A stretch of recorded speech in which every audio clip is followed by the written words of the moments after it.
어제 본문에서 회개를 촉구하시고 예수님의 사역을 시작하시면서 제자들을 부르시고 그리고 예수님께서 가시는 곳곳마다 수많은 인파들이 예수님을 따르면서 또 예수님은 그 가운데서 병자들과 약한 자들을 고치셨다라는 것을 우리가 묵상했습니다. 이런 예수님의 사역의 소문이 많은 사람들에게로 순식간에 다 퍼졌습니다.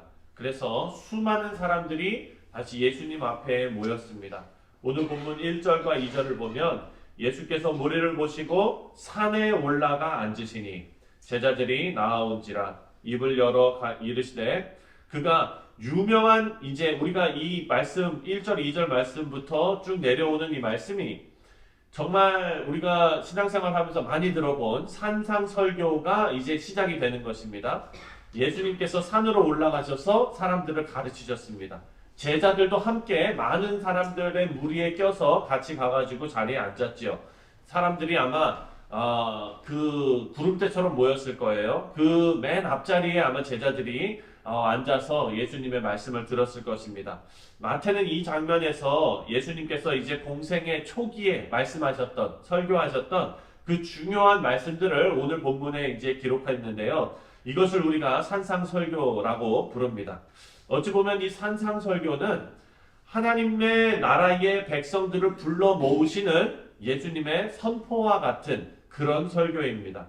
설교의 내용을 보면 누가 하나님 나라의 백성으로 여겨질 수 있는지 그리고 그 백성들의 자격과 특징이 무엇인지를 설명하고 있습니다. 그것을 알려줍니다.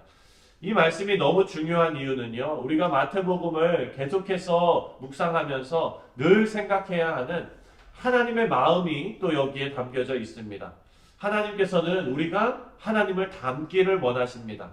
이제 예수님께서 이 땅에 오셔서 잘못된 생각과 마음을 가지고 살아가는 그런 사람들에게 하나님의 말씀을 전하시는데 하나님 나라의 백성으로서 마땅히 가지고 살아야 할 하나님의 뜻을 알려주는 하나님의 백성이라면은 이런 특징을 가지고 있다라는 것을 알려주고 계십니다.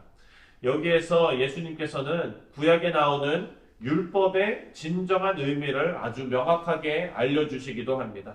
이제 우리가 계속해서 5장의 내용들을 오늘, 내일 계속해서 우리가 묵상해 나갈 때에 하나님께서 그 예수님의 설교를 통하여 예수님께서 그 수많은 사람들에게 선포하시는 그 내용이 구약의 가르침이 완전 새롭게 해석이 되면서 너무 분명해지는 그런 말씀으로 전달이 되고 있다는 것을 우리가 살펴볼 것입니다. 그런데 그 첫 번째 메시지가 바로 우리가 잘 알고 있는 팔복입니다. 예수님께서 이 땅에 오심으로 이제 축복의 시대가 시작되었다라는 것이죠. 여러분 오늘 말씀을 우리가 읽었지만 팔복의 첫 시작 3절을 보면은요 이렇게 나옵니다. 3절에 심령이 가난한 자는 복이 있나니 그 위에 뭐라 그러죠? 천국이 그들의 것이며 이렇게 나오죠. 그리고 팔복의 마지막 10절을 한번 읽겠습니다. 10절 시작. 의를 위하여 박해를 받는 자는 복이 있나니 천국이 그들의 것입니다. 자, 팔복의 시작과 팔복의 끝이 무엇으로 나오냐면은 천국이 그들의 것이며 라고 나옵니다. 팔복의 시작과 끝이 반복적으로 알려주는 것은 우리가 무엇을 알려주냐면은 천국이 그들의 것입니다 라고 말씀하시면서 천국을 소유한 사람, 다시 말해서 천국 백성이 어떤 사람인지를 알려주는 것입니다. 자, 천국을 가진 사람의 특징은 무엇이냐면 바로 우리가 팔복 내용을 쭉 보면은 첫 번째 뭡니까? 심령이 가난한 자, 그리고 애통해하고 온유하고 의에 줄이고 목마르고 긍휼히 여기는 사람입니다. 그리고 또 마음이 청결하고 화평케 하고 의를 위해서 핍박을 받는 자, 이런 사람들이 하나님의 나라의 백성의 특징이라는 거예요. 이런 특징을 가진 하나님의 나라의 백성들은요 이제 하나님께서 주시는 복을 받는데 주님께서 약속하신 복은요 바로 천국의 위로를 받고요 땅을 기업으로 받고 하나님께서 먹여주시는 것을 경험하고 긍휼히 여겨주시고 또 하나님을 볼 수 있는 은혜를 주시고 또 하나님께서 내 아들이라 일컬음을 해주시는 그런 일컬음을 받는 그런 복을 받게 됩니다. 우리 사랑하는 성도님들 여기에서 우리가 주목해야 될 게 있습니다. 뭐냐면 지금 이 말씀, 팔복의 말씀을 듣는 사람들이 구름대처럼 몰려있지 않습니까? 근데 거기에는 예수님을 따르던 엄청나게 많은 사람들이 있었는데, 하지만 문제가 뭐냐면 많은 무리와 그리고 제자들이라고 이렇게 일컬음되는 그 두 부류가 있었다는 거예요. 많은 무리와 제자들은요, 여러분, 엄청난 차이가 있습니다. 병고침을 받고 기적이 나타나는 것을 보고 이 모든 것이 신기하기 때문에 나에게 어떤 유익이 있지 않을까 해가지고 그 자리에 왔던 많은 사람들이 아마 있었을 것입니다. 어찌 보면은 대부분의 사람들이 그런 사람들이었을 거예요.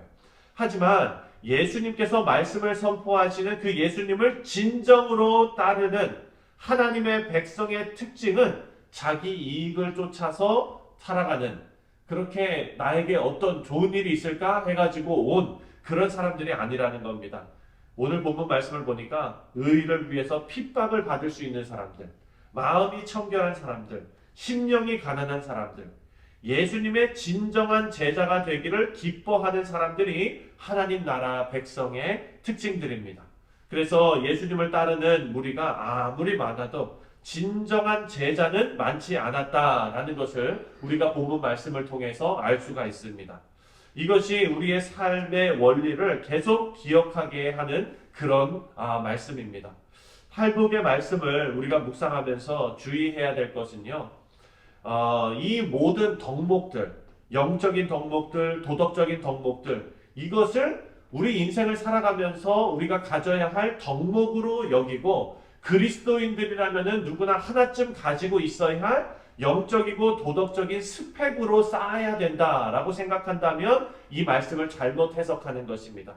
이것은 그 이상의 의미가 있습니다. 3절부터 10절까지 팔복에 나오는 복이 있는 사람의 유형은요, 예수를 믿지 않는 사람들도 어찌 보면 흉내낼 수 있는 덕목들입니다. 그래서 예수님께서는요, 11절과 12절을 가지고 이렇게 말씀하십니다. 11절과 12절을 함께 읽겠습니다. 시작.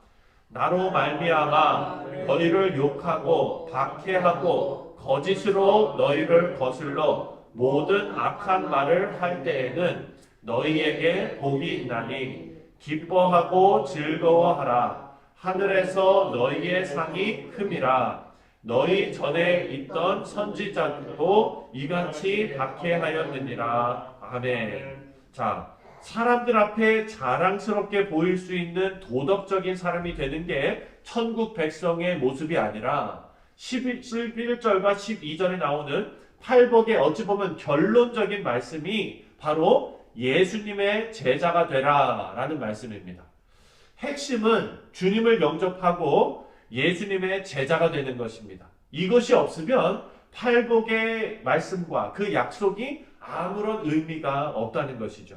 다시 말해서 예수님 한 분으로 충분한 사람들이 바로 천국을 소유한 사람들이라는 겁니다.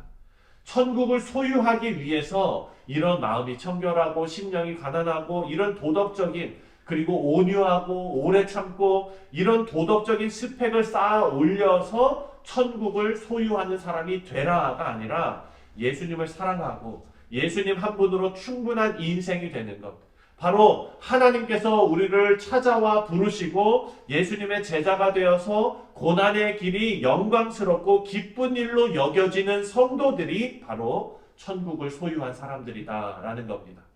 사랑하는 성도님들, 이런 팔복의 말씀은요, 세상의 복을 받는 그런 비결이 아니라는 것을 우리 모두는 잘 알고 있습니다. 마음에 우리가 담고 있는 그 하나님을 사랑하는 그 마음, 예수님의 마음을 닮아가고 예수님께서 주시는 사역을 성실하게 감당하면서 하나님께 충성을 다하시는 우리 성도님들, 이 성도님들의 모습이 바로 천국을 소유한 하나님의 백성들의 모습이라는 것입니다. 여러분, 우리 팔복 말씀은 너무나 많이 우리가 묵상했던 그런 말씀들입니다. 마음이 청결한 사람이 되어야 합니다. 온유한 사람이 되어야 합니다. 정말 의에 줄이고 목마른 사람이 되어야 합니다. 사랑하는 성도님들, 이것은 되어야 합니다가 아닙니다. 이것은 하나님께서 우리를 찾아오신 천국 백성들이 하나님께서 이렇게 살도록 만들어 가시는 그런 특징을 보여주시는 것입니다. 그리고 예수님께서 우리에게 찾아오신 구원의 확신이 있는 하나님의 백성이 된 사람들은 천국을 소유한 그런 백성으로 살 수밖에 없다. 주님의 제자로 살아갈 수밖에 없다라는 것을 우리에게 보여주시는 아름다운 그리고 약속의 말씀입니다. 이런 여러분들, 천국을 소유하신 우리 사랑하는 성도님들, 이 팔복의 말씀이 영광스럽게 여러분들의 삶 가운데 나타나시기를 주님의 이름으로 축원드립니다. 기도하겠습니다.